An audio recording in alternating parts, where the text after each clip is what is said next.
Hello, good evening, everyone. Welcome to Property Zone Live again. Sean D here, and today we'll talk about two superpower in the world. There's none other than China and the United States.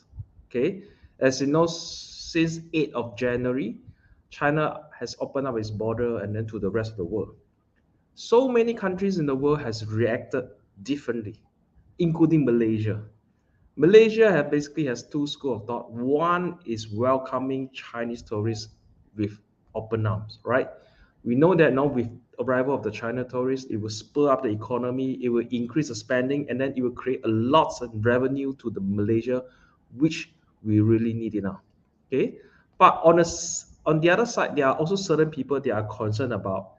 No, we are not really out of COVID. No, with people coming into Malaysia from China, especially we have heard news, they are 60%, they detected 60% positive for COVID cases in Italy and some of the countries when China tourists went there. So now we have come to almost more than a week, and you just want to see how is it going and a little bit more details of the property market as well. Okay.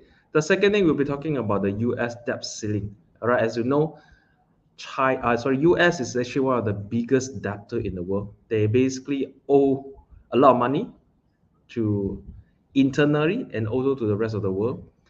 Uh, what does the debt ceiling means, and what are the consequences? What will be the immediate solution to fix the crisis?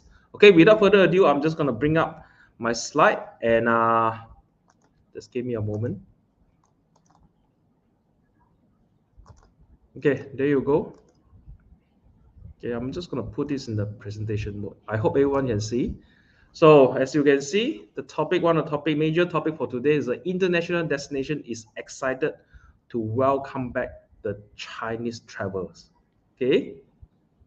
Now, countries like I have highlighted here, countries like Canada, Australia, New Zealand, United Kingdom, Israel, Norway has posted in their December welcome messages for Chinese tourists on Chinese social media. What it means, they actually go all the way out, not just sitting there, but they actually venture into Chinese social media, putting on Chinese languages and welcoming Chinese tourists to visit their countries. In other words, they were actually looking to seizing the opportunity, the revenue, and alongside with other things when Chinese tourists actually coming all the countries. Okay, so while Chinese tourists have already have in mind the top 10 countries they want to visit, I will show you later, but they also want to gauge how easy, how smooth it is when they want to get the visa.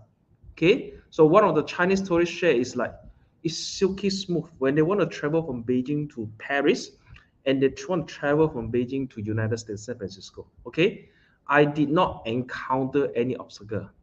Okay, this is actually the thing he quoted uh, on the Beijing Daily. Okay, I think when you actually go through this and you post it on social media, everyone is looking for a clue. Hey, you want to go that country, you want to go that country. How smooth it is? Is it going to be a long wait? Okay, how is it treated when you go to immigration counter?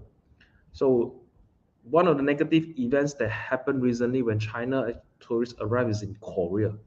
They have been saying that they have actually have to detain them in detention center, and the China actually reciprocate, cancel all the short-term visa for all the Korea tourists. So in this case, people will actually pay attention, when we become the first batch of people coming out from China, how welcome we are in the rest of the country. Okay, so generally they are very smooth, and in fact, if you look at the other one, Thailand actually went all the way out. Thailand is rely heavily on tourism, and the Thai deputy prime minister, okay, and other senior officials, they are actually arriving at Thailand's airport in Bangkok, Suvarnabhumi, okay, to welcome the first batch tourists from China, Xiamen, and greeted them with flowers and gift bags. So when actually this thing is captures on by photos, by videos, and it sent across a signal to the rest of the future Chinese tourists. Can you imagine the impacts? So I think PR work, the smooth of applying the visa, and is very important in getting the first batch of the tourists visiting. So the numbers they have seen, Thai tourism actually forecast about 300,000 to arrive first quarter.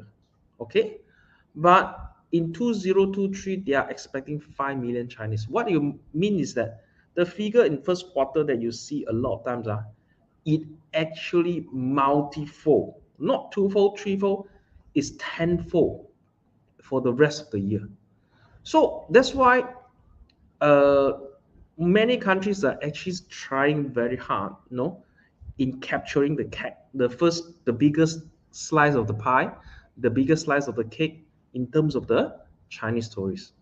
Now, next, okay, the other things we want to share, particularly in the property sectors, and this is actually one of some of the things that are given by our CEO, Mr. Kashif, and he said that other than the usual people coming out to shop for the gift, sightseeing, I think this time Chinese tourists, they will be looking for additional thing. So you can see, in addition to visiting family and friends, starting doing business and traveling, property investing is also a priority for the Chinese tourists now. Okay, now Malaysia listed top 10. And if you want to know what are the top three places for the Chinese tourists to travel to, these are the one.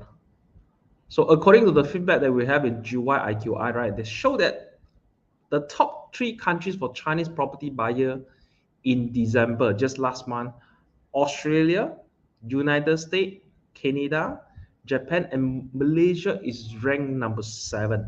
Okay, actually we are not doing too bad. We are ranked number 7 in hundreds of countries in the world.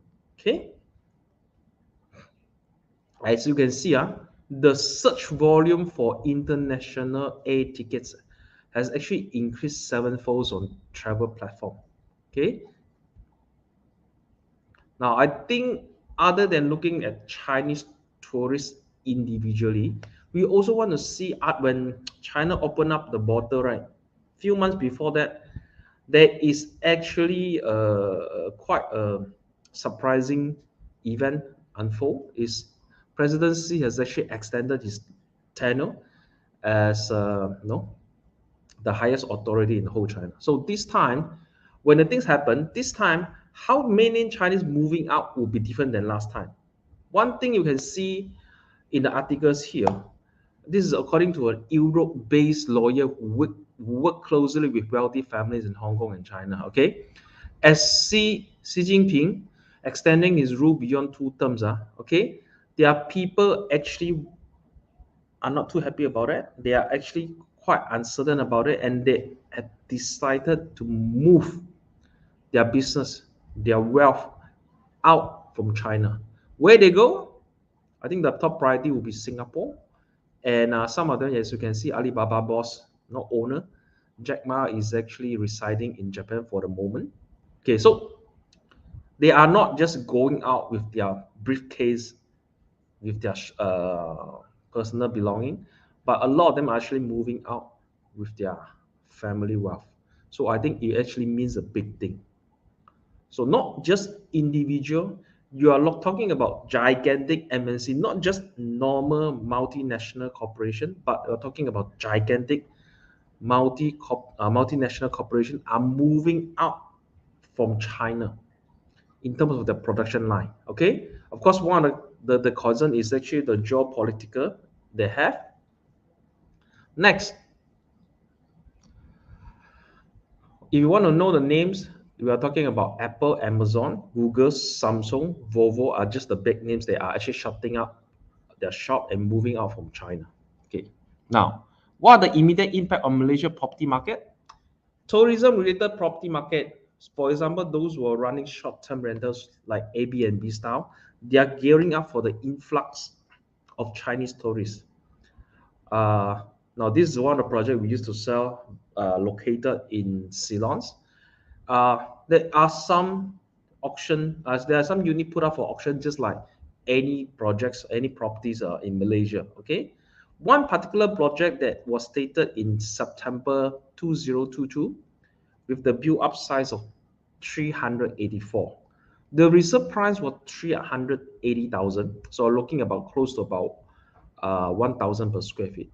Eventually, the property was transacted through auction at 404,000. This was the price in September. Okay, fast forward. Okay, a similar unit size with slightly increment of 411 square feet with the auction reserve price of 405,000 eventually sold off for 542,000. Okay, well, this particular unit may not speak for all, but one of the clue that you may take away is like at the beginning is like tourism related property, those who cater for short-term rental, they have actually huge anticipation of welcoming the Chinese tourists and their spending power and their purchasing power, not just in everything, but also in terms of property. Okay, you can see the big jump in terms of the property prices. Okay, so ultimately, almost everyone is seizing the opportunity when China opening up its border. One thing we need to realize, I think Malaysia as a whole is how attractive are we? We rank number 7 in terms of property investor plus tourists. We rank number 7 in the world. Very good. But how convenient are we in terms of applying the visa? And recently, you also see the news that our tourism minister also appealed, and maybe you can use the word instructed all the immigration counters to be opened up in order to cater for people who enter the borders. No, they don't want people to jam up, queue for hours just to enter Malaysia, even with proper document done. How ready are we? Okay, these are everything that we need to be prepared when China tourists are coming. Next, US debt ceiling crisis. Okay, so this news came last week. US will hit its debt limit today. And Yellen, which is the Treasury Secretary, is like a finance minister of US, actually advocate and tell the Congress to start taking steps to avoid default. Because very simple, once they hit the debt limit and above, if US is going to default on their loan obligations, it will create a havoc to the rest, not just the country, but to the rest of the world. Now, do a quick check on what is debt ceiling. Okay, debt ceiling basically is the maximum amount of money that United States can borrow cumulatively by issuing bond. As you know, United States, one of the fastest way and actually the common way to borrow money from the rest of the world is basically through issuing their bond. Okay, now it's good when they create a debt ceiling the debt ceiling in US, because in a way they can control how much national debt they have. Okay, the debt ceiling actually has been raised and suspended several times to avoid the risk of default. Now, you can see here, just recently, December 2021, slightly more than a year ago, they have increased the debt limit to 31.4 trillion, not million, not billion, 31.4 trillion. So in this case, tonight, the Congress, I think if I have no choice, they have to increase the debt ceiling before they actually hit it. Okay. Now, one of the things, the limit of the total number of US government is allowed legally to borrow to pay for its existing obligation. Okay, so these are the one. Those obligations to pay include social security, it's like their retirement fund, and also medical care benefits, military salaries, and interest on their national debt. Okay. There are true extraordinary measure whereby Yellen, the Secretary of State, Secretary of Treasury, expect to implement redeeming existing and suspending new investment. Okay, these are some of the things that you are looking to implement before the crisis hit just few hours later. So if you look at the layman term, you always know that US being the biggest debtor in the world, okay, almost all these debts are US dollar denominated. So when they issue the bond, it's always in US dollar. They will not be in other currency, okay? But compared to the rest of the countries in the world, they actually have this legal right. Whatever they owe, they can always print more money legally. Okay, so some of the question people will actually ponder upon is actually, so if they owe so much money, in order to meet their debt obligation, whether it's the dividends on the bonds, one of the quickest way is actually increase the money supply, printing more money. So of course we wouldn't know the technical part of it, but it cannot escape from people's minds. If you have the right legal right to print more money, when you're actually owing more money and more money to the rest, you actually have the temptation to print that. So if they do, will it have the similar impact from quantitative easing measurement, the QE, that took place in the subprime 2008 and 2009, and also the recent COVID from 2020 and 2022 period. So very soon you will know about how the debt ceiling crisis in US is going to be handled, and we'll pay a follow-up on that.